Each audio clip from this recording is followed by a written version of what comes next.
Un sentimiento de culpa es una emoción conceptual.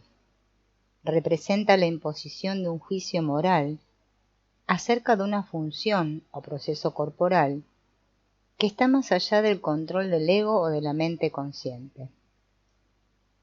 Para entender esta idea, habría que establecer una distinción entre la culpa como juicio legal y la culpa como juicio moral.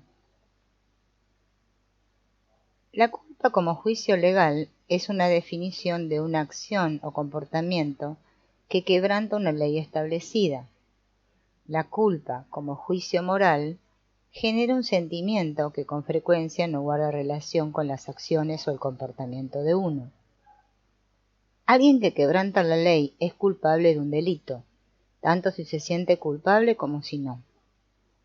Un niño que siente hostilidad hacia sus padres puede sentirse culpable aunque no haya cometido ningún acto destructivo. El sentimiento de culpa no es un juicio de un comportamiento, sino un juicio de las emociones. Los deseos sexuales son una fuente habitual de sentimiento de culpa.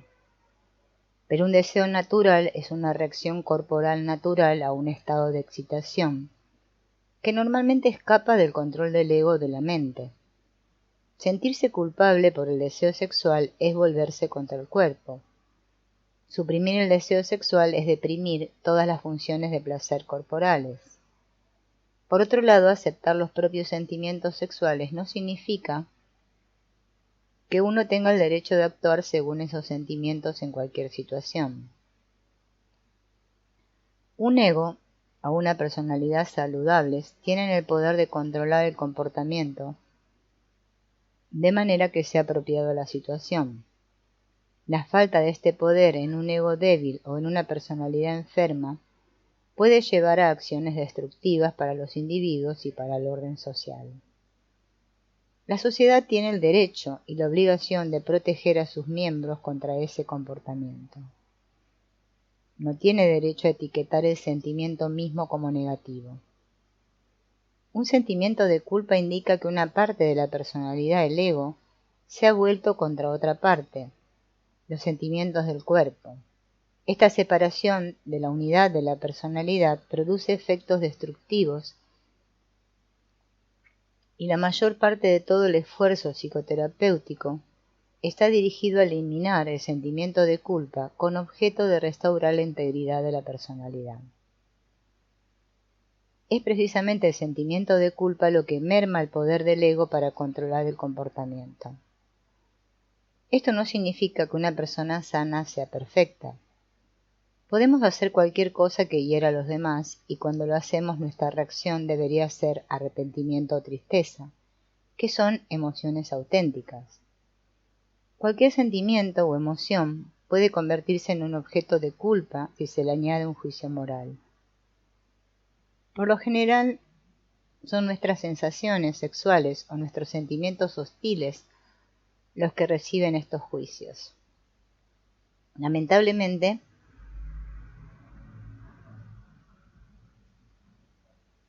la mayoría de la gente no es consciente de sus sentimientos de culpa, ya que están reprimidos junto con el deseo prohibido.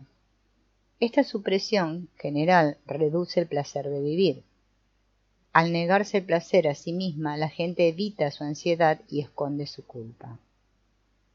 Del mismo modo que juzgamos algunos sentimientos como moralmente incorrectos, a otros los consideramos moralmente superiores. La persona que se siente virtuosa ha suprimido su hostilidad en favor de un falso afecto, su ira en favor de una fachada de compasión y su placer en favor de la imagen de su ego. También ha reprimido la culpa que siente por sus verdaderos sentimientos. Virtud y culpa son la cara y la cruz de una misma moneda. Una no existe sin la otra, aunque solo se muestra una cada vez. Todos los que se sienten culpables cargan con un sentimiento oculto de superioridad moral. Otra emoción conceptual es el sentimiento de vergüenza. Este sentimiento indica un juicio negativo dirigido al cuerpo y a sus procesos biológicos. Para el ego, el cuerpo es algo corrupto, condenado al deterioro y la decadencia. mientras que la mente, pura e incorpórea, es infinita e inmortal. La vergüenza del cuerpo nos hace rechazarlo y disociarnos de él, al igual que el sentimiento de culpa divide la unidad de la personalidad. Nos hace preocuparnos en exceso por nuestra apariencia.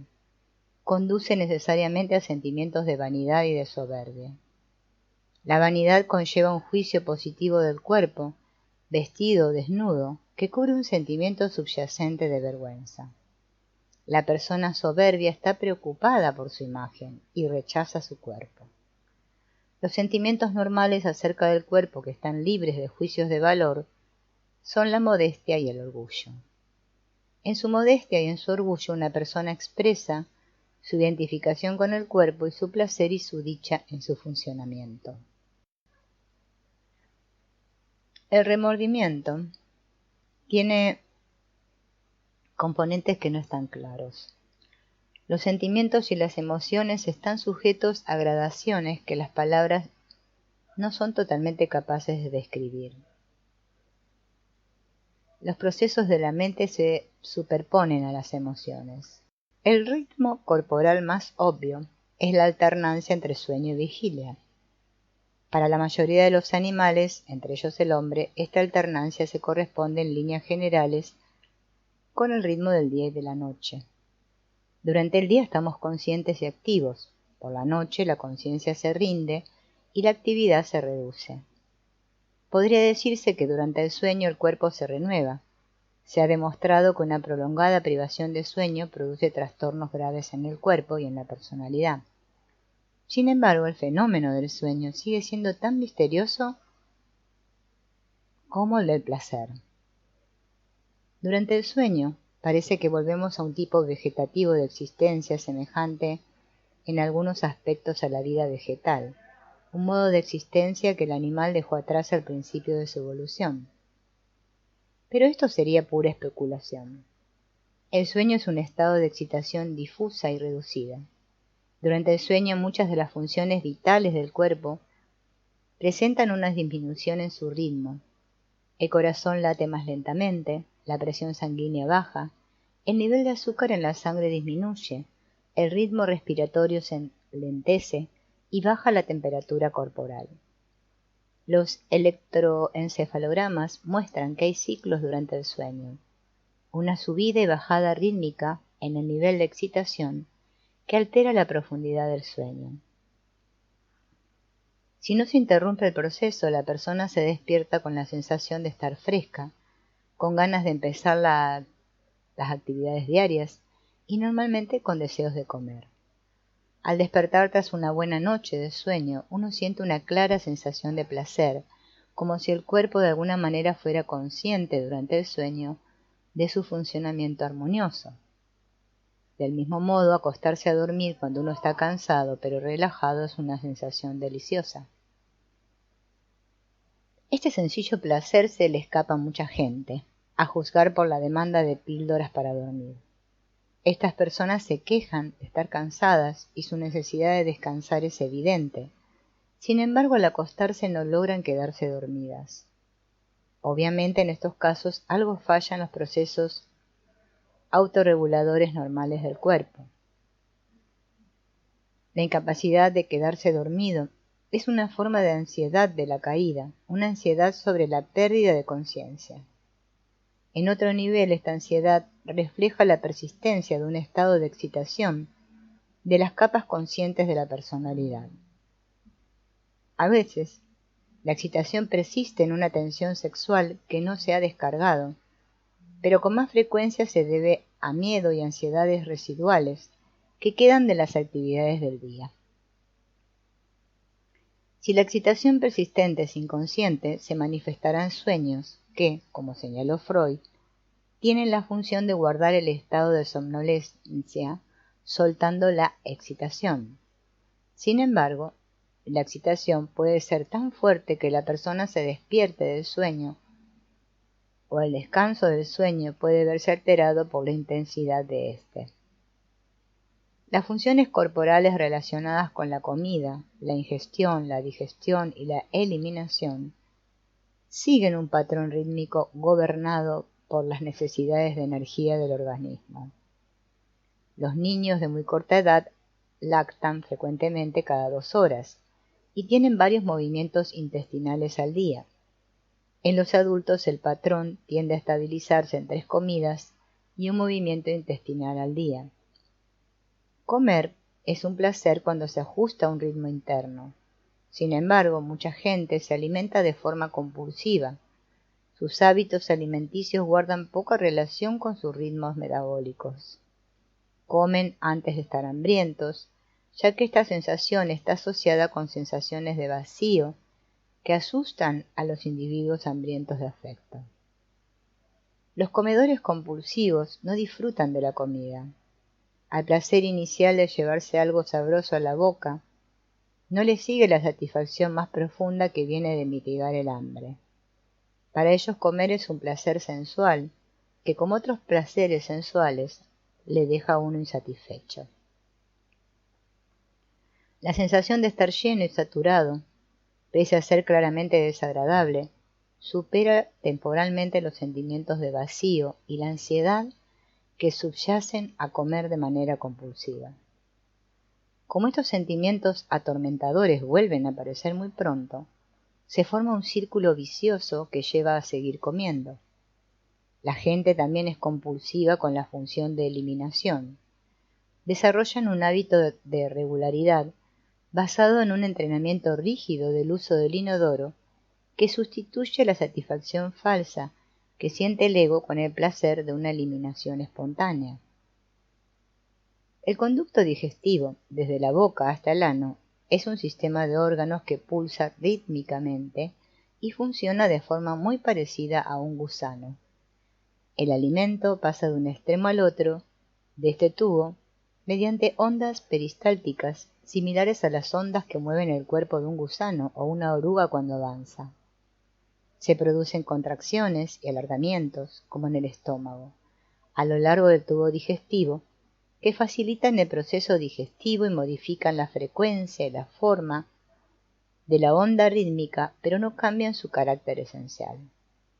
Como esta actividad peristáltica está siempre presente, hay una excitación continua en el conducto digestivo, más alta en los momentos de la comida, más baja durante el sueño.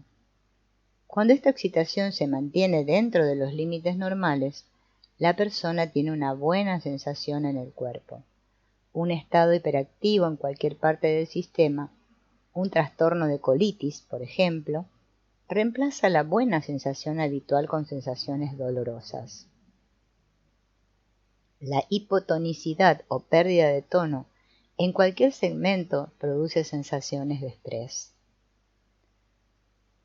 Por lo general no somos conscientes del funcionamiento normal del canal alimentario desde un punto inferior a la faringe a otro sobre el recto. El placer consciente de comer buena comida consiste en su capacidad de estimular las papilas gustativas, las glándulas salivales y el reflejo de la deglución, es decir, el área que va de la boca al esófago. Sin embargo, esta estimulación atraviesa todo el canal alimentario, aligerando sus ritmos y estimulando su secreción. Así, el placer inicial del gusto se transforma en disfrute de la comida. Cuando en el tubo existen tensiones que bloquean el libre flujo de las ondas peristálticas, se nos niega esta satisfacción más profunda e incluso disminuye el placer que anticipamos del gusto de la comida. Podemos llegar al punto de perder el apetito o sentir una sensación de náuseas en el estómago. Pocos trastornos nos hacen sentir tan mal como las sensaciones de náusea. El cuerpo parece revolverse por dentro y trata de expulsar la sustancia tóxica. La náusea produce fuertes ondas peristálticas que avanzan en sentido ascendente, aumentando en intensidad hasta que el cuerpo arroja la sustancia dañina. Vomitar produce una sensación de alivio tan grande como el malestar que la precede, pero la experiencia nunca es agradable.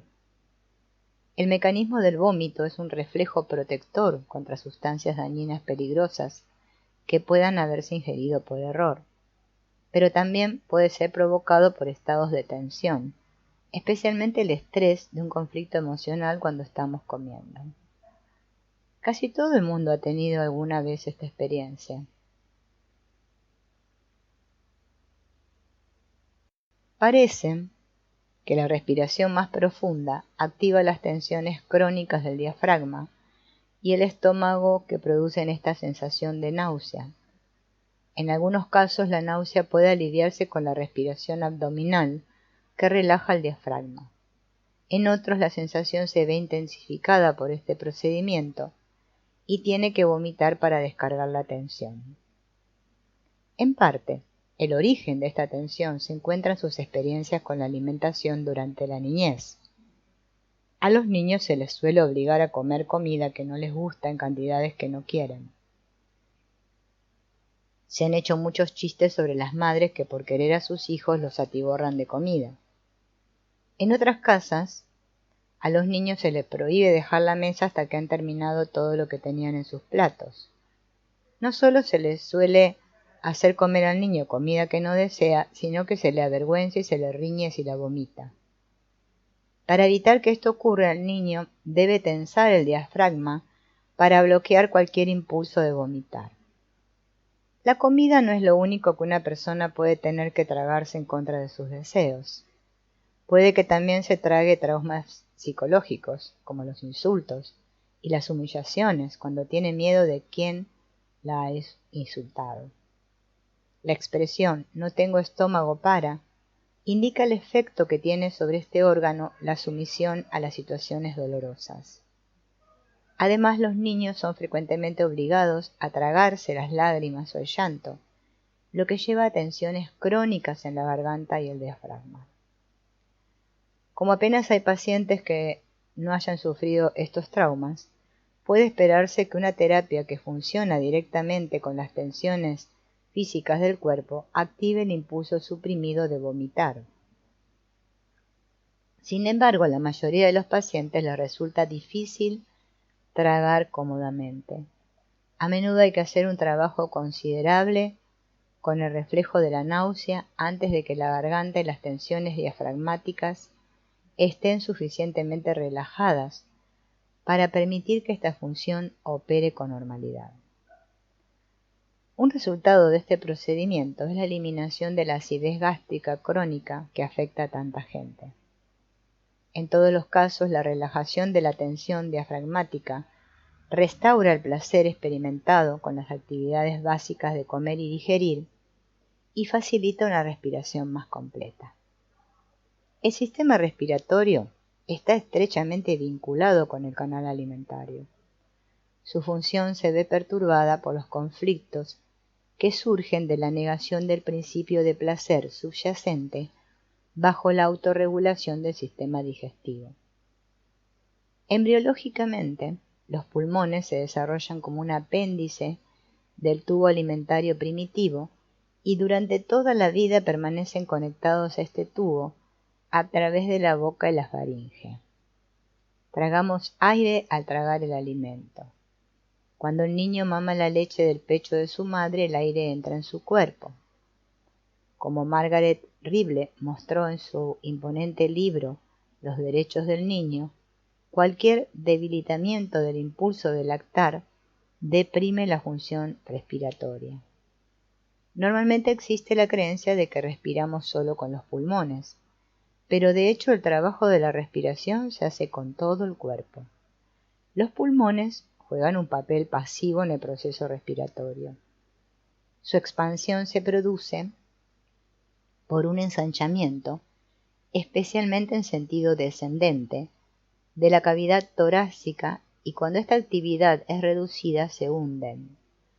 La respiración adecuada implica los músculos de la cabeza, el cuello, el tórax y el abdomen.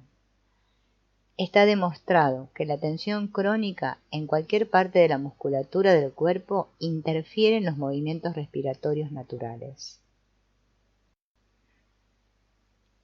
Respirar es una actividad rítmica. Por regla general, una persona en reposo realiza aproximadamente 16 o 17 respiraciones por minuto. La frecuencia es superior en los bebés y en los estados de excitación y más baja en el sueño. y en quienes padecen una depresión. La profundidad de la onda respiratoria es otro factor que varía según el estado emocional. La respiración se vuelve superficial cuando estamos asustados o ansiosos y se hace más profunda con la relajación, el placer y el sueño. Pero, por encima de todo, lo que determina que respirar sea o no placentero es la calidad de los movimientos respiratorios. Con cada respiración se puede ver cómo una onda asciende y desciende por el cuerpo. La onda inspiratoria comienza a nivel profundo en el abdomen con un movimiento hacia atrás de la pelvis. Esto le permite al abdomen expandirse hacia afuera. A continuación, la onda avanza hacia arriba mientras el resto del cuerpo se expande. La cabeza se mueve muy ligeramente hacia adelante para absorber el aire mientras las fosas nasales se dilatan y la boca se abre. La onda expiratoria se inicia en la parte superior del cuerpo y se mueve en sentido descendente. La cabeza cae hacia atrás, el pecho y el abdomen se hunden y la pelvis se mece hacia adelante. Respirar libre y plenamente es uno de los placeres básicos de estar vivo. El placer se experimenta claramente al final de la expiración, cuando la onda descendente inunda la pelvis con una deliciosa sensación. En los adultos, esta sensación tiene una cualidad sexual, aunque no provoca ninguna sensación genital. Los ligeros movimientos de la pelvis hacia atrás y hacia adelante, parecidos a los movimientos sexuales, aumentan el placer. Aunque el ritmo de la respiración es más pronunciado en el área pélvica, se experimenta al mismo tiempo en todo el cuerpo como una sensación de fluidez, suavidad, ligereza y excitación. No es preciso destacar la importancia de la respiración. Proporciona el oxígeno necesario para los procesos metabólicos. Se puede decir que mantiene el fuego de la vida. Pero la respiración como neuma es asimismo el espíritu o el alma. Vivimos en un océano de aire como el pez vive en un medio acuático.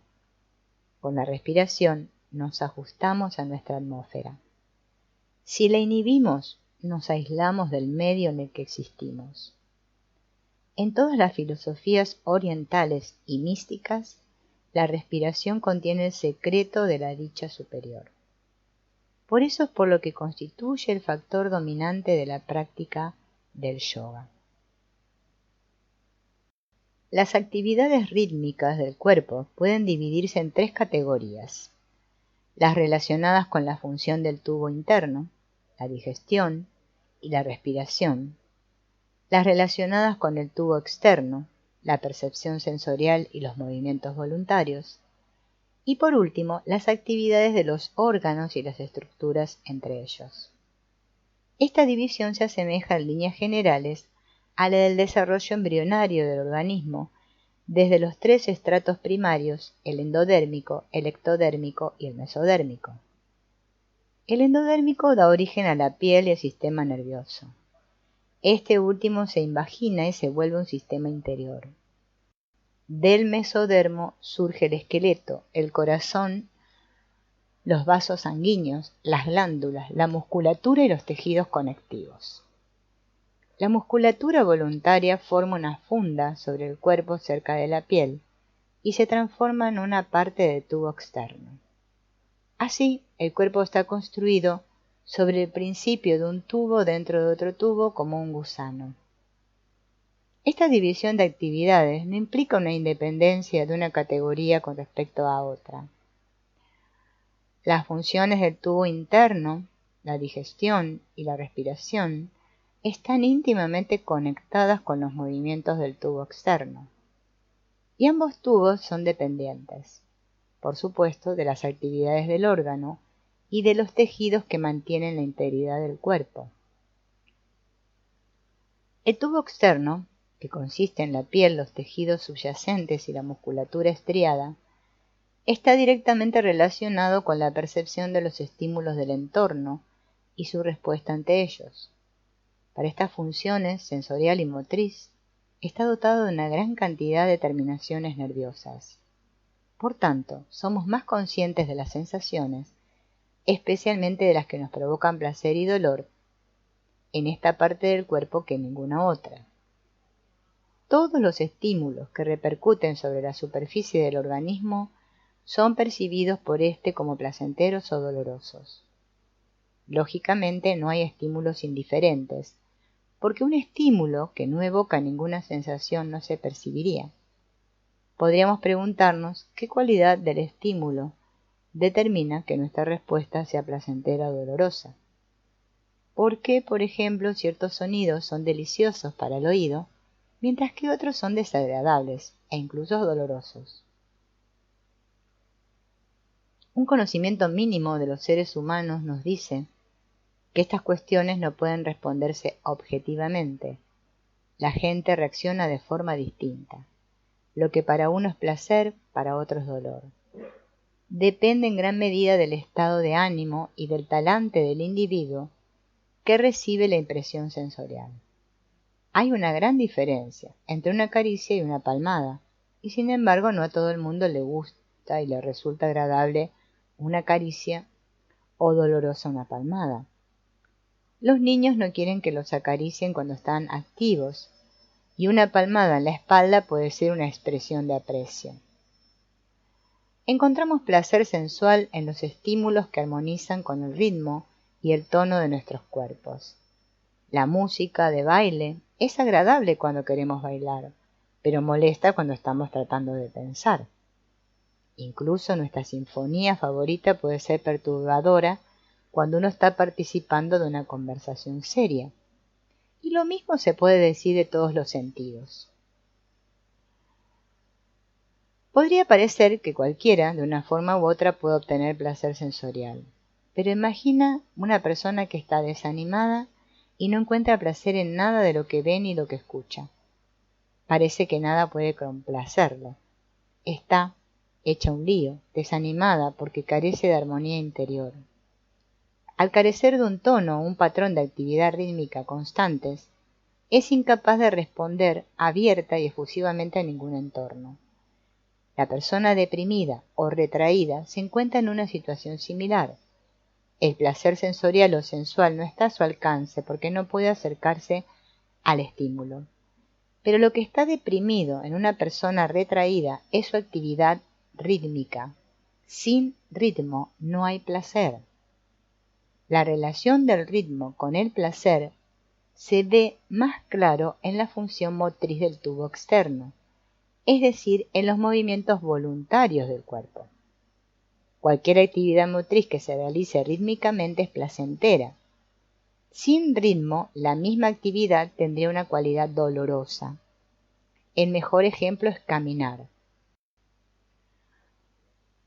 Cuando uno camina rítmicamente, caminar es agradable. Cuando uno lo hace para llegar a un destino tan rápido como sea posible, la actividad se convierte en un esfuerzo. Los movimientos rápidos, bruscos y compulsivos de la mayoría de la gente delatan la falta de dicha que hay en sus vidas. Quien conoce el placer se mueve rítmicamente, sin esfuerzo y con elegancia. Es importante entender que la música no crea el ritmo. De hecho, la música es la expresión del ritmo del cuerpo del compositor que despierta un eco en el cuerpo de quien la escucha. Sería correcto decir que la música evoca los ritmos que llevamos dentro. Toda la actividad corporal es inherentemente rítmica y los movimientos del tubo externo no son una excepción. Sencillamente es cuestión de coordinación. Los adultos con mayor coordinación requieren ritmos más complejos para sentir placer. Por ejemplo, participan en varios deportes. No importa el deporte que una persona prefiera, es la cualidad rítmica de los movimientos de ese deporte lo que le proporciona placer. En cuanto al funcionamiento de los órganos vitales, no suele asociarse con el placer. Prácticamente no somos conscientes de su actividad rítmica. Solo tomamos conciencia de ellos cuando algo va mal y surgen sensaciones dolorosas. Si el corazón se detiene durante el espacio de un latido o de repente incrementa su ritmo, inmediatamente nos alarmamos. Por eso nos damos por satisfechos si no ocurre nada que perturbe nuestra falta de conciencia. Sin embargo, estos órganos, especialmente el corazón, juegan un papel importante en nuestra experiencia del placer. Para sentirse bien, nuestros cuerpos deben permanecer en un estado de salud, que significa que las buenas sensaciones reflejan un funcionamiento óptimo de los órganos vitales. No obstante, el corazón participa directamente en los estados de placer con una mayor excitación. El éxtasis del amor y el amor del éxtasis son respuestas corporales a una excitación que alcanza el corazón y lo abre. Esto se experimenta más directamente en el acto sexual.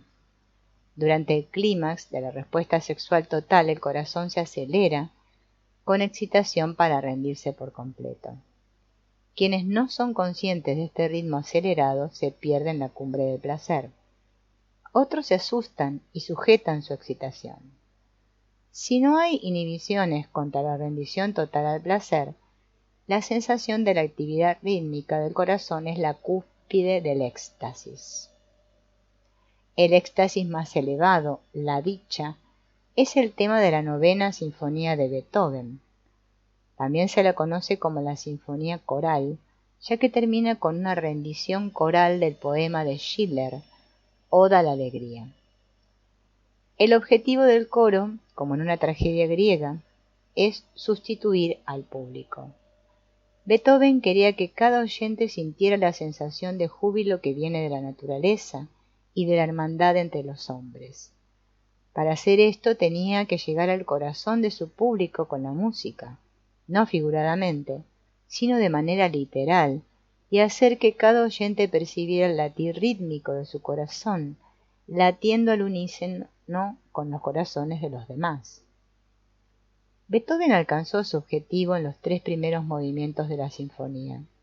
El primer movimiento describe al individuo pidiendo amor y la respuesta del universo, alégrate, es tan poderoso que hay personas que dicen, me parte y me abre el pecho, mostrándome el corazón. El segundo movimiento viene marcado cada cierto tiempo por 2 golpes fuertes de timbales. Estos 2 sonidos son tan similares a los sonidos del corazón que el significado de este movimiento es obvio. Uno puede sentir el ritmo del corazón latiendo de forma suave y contenida en algunos pasajes y emocionada por la ilusión en otros. Conforme cada instrumento retoma el tema, sentimos que ningún corazón late solo, todos laten al unísono. El tercer movimiento lírico expresa el anhelo de amor que reside en el corazón. Este anhelo se satisface en el movimiento final cuando el coro canta el himno a la alegría. La rendición vocal hace pasar la sinfonía de una presentación objetiva a una expresión subjetiva y traduce la experiencia del nivel dramático al personal. En esta sinfonía Beethoven abrió con su genio nuestros corazones a la alegría y así llevó la alegría a nuestros corazones. Entre los órganos corporales, el corazón es el único que por su actividad rítmica, si le extraemos una rama y lo inundamos de sangre y oxígeno, seguirá latiendo sin estimulación nerviosa. Un fragmento del músculo cardíaco suspendido en una solución fisiológica también mostrará contracciones rítmicas espontáneas. Esto significa que el ritmo del corazón está presente intrínsecamente en su tejido, el músculo cardíaco. En el organismo este ritmo inherente está regulado por varios marcapasos que naturalmente se encuentran bajo el control nervioso.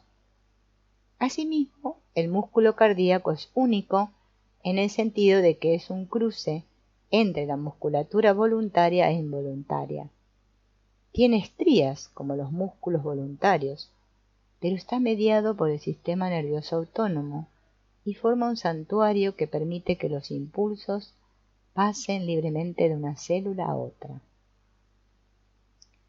Usamos la expresión poner el corazón en algo para indicar un compromiso total con una actividad.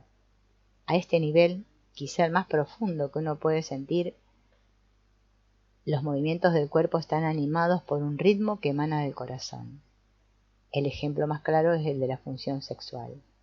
Hay dos patrones rítmicos en los movimientos sexuales, uno voluntario y otro involuntario.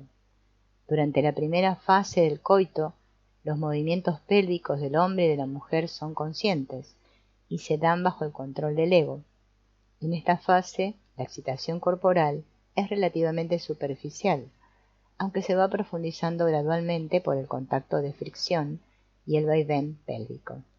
La respiración es bastante tranquila y el ritmo cardíaco está solo ligeramente acelerado. Cuando la excitación toca los órganos internos, se produce un cambio drástico que conduce al clímax. En el hombre se inicia un movimiento de pulsación en la vesícula seminal, la próstata y la uretra, que culminará con la emisión eyaculatoria del semen. En la mujer esto se manifiesta en contracciones de la uretra y el ensanchamiento de los labios menores. Si la excitación se limita al área genital, solo se producirá un orgasmo parcial. Si se extiende en sentido ascendente y llega hasta el corazón, el cuerpo entero entra en un tipo de reacción convulsiva en el que todo control voluntario se rinde a un ritmo primitivo. En el orgasmo completo, los movimientos pélvicos, que han ido incrementándose gradualmente en frecuencia, se vuelven involuntarios y más rápidos. Su ritmo se coordina con el ritmo de las pulsaciones genitales, las emisiones eyaculatorias en el hombre y las contracciones de los labios menores en la mujer. La respiración se hace más profunda y se acelera para convertirse en parte del ritmo general. El corazón se acelera, su latir se vuelve consciente y uno siente el pulso de la vida en todas las células del cuerpo. ¿El corazón se une abandonándose al placer? ¿O más bien es él el que establece el ritmo que nos lleva a alcanzar el orgasmo y el éxtasis? Esta es una pregunta que no se puede responder. El cuerpo es una unidad que se desarrolló a partir de una sola célula. Lo que es cierto es que si el corazón no participara en el ritmo del clímax, la experiencia sexual nunca alcanzaría la dicha más profunda. El éxtasis del orgasmo es una respuesta corporal a la excitación sexual que alcanza y abre el corazón. Se dice que el amor nos hace sentir el corazón ligero. La pérdida de un ser amado hace que sintamos el peso de la tristeza en el corazón. Y no son metáforas vacías. Cualquiera que haya estado enamorado ha sentido el enardecimiento en su corazón. Un corazón enardecido es ligero, salta de alegría. Pero no es solo el corazón el que salta de alegría. Los enamorados saltan y bailan por la calle. El ritmo de su corazón dicta los movimientos de todo su cuerpo.